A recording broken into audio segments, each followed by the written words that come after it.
up, we have a bearish candle. So now, man, who knows? The next candle can also go bearish, because now you can say that, okay, oh, we formed resistance and we're going to go down to this support, right? Or we can say, okay, you know what, this is probably going to do a retest and continue to move up. What's the probability that it's going to move up or it's going to move down? It's 50-50, right? Like, we don't know, because we've jumped from support. This candle is bearish, like, are we going up? Or, you know, we've formed a resistance, but at the same time, we've jumped from support. Are we going down? No idea. So what we got to do is we got to be a good boy, and we have to wait for the next candle to close at least we can find some sort of continuity. We have a bullish candle that formed like this. Now what do? I don't think we can do anything, right? Because remember what we talked about, candles with no wick? Candles with no wick means that if this candle has no wick, this means that this candle has no range. Or now if you're saying that, okay, we're trying to move up, where are we moving up? Because look, it's still showing wicks in the same area. This gets really hard to trade, right? So when you enter a trade here, you have no clue where it's going, man. Like, you have no idea where it's going to go. But still, like, you know, if you're stuck in that, if you have married your analysis that, okay, we're moving up, it's not going to last for a very long time, because it's just so hard to take a trade here.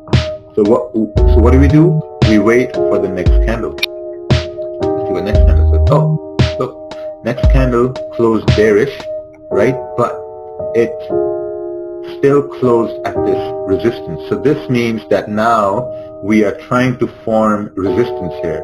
And now what we see is that this candle, it has a wick going down, which means that, okay, like, you know, you had 1, 2, 3, 4 candles could not break up.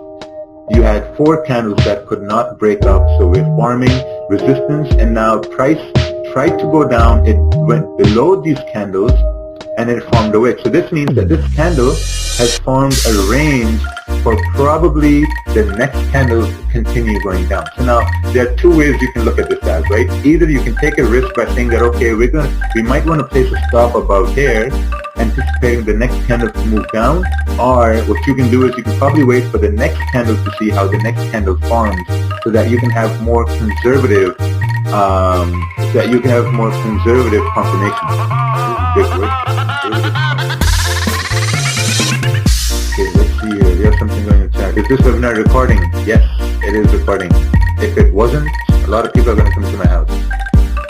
Okay. Let's see what next candle does here. Perfect. Now we have a candle moving down, right? Now, is this still a good trade? Right?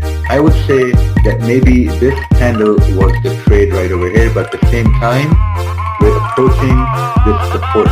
So this trade is a very risky trade, because in a way it was just ranging, right? This is a very risky trade. We're going to go over some examples which are risky and less risky. So this goes into a very risky trade.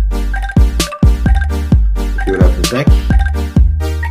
Still ranging, and then, you know, you had like a little bit of a fake out, but eventually we started to move up.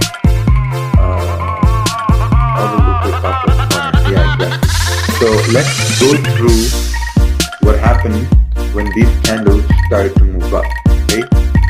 So you waited here for this candle to form, you waited here for this candle to form. So this candle broke out here, right? This candle broke out. So now essentially what you had to do is you had to wait for this candle to form some sort of a resistance to move further down. But what happened? This candle closed back in the range, so now there was still no trade. And then you had this candle form with a wick, which is still no trade. And then you had this bullish candle, which moved above all the candles to the left, right? So your trade would have been on this candle, after this candle, because you wanted to wait for a rejection. But either way, in this consolidation, this was very hard to gauge what's going to happen, right? Very, very hard to gauge. This is where most people, take loss. Yeah, so this is where most of your losses are going to come from, because price is going to start start to range and you start to take buys, you start to take sells, you start to see things that don't exist.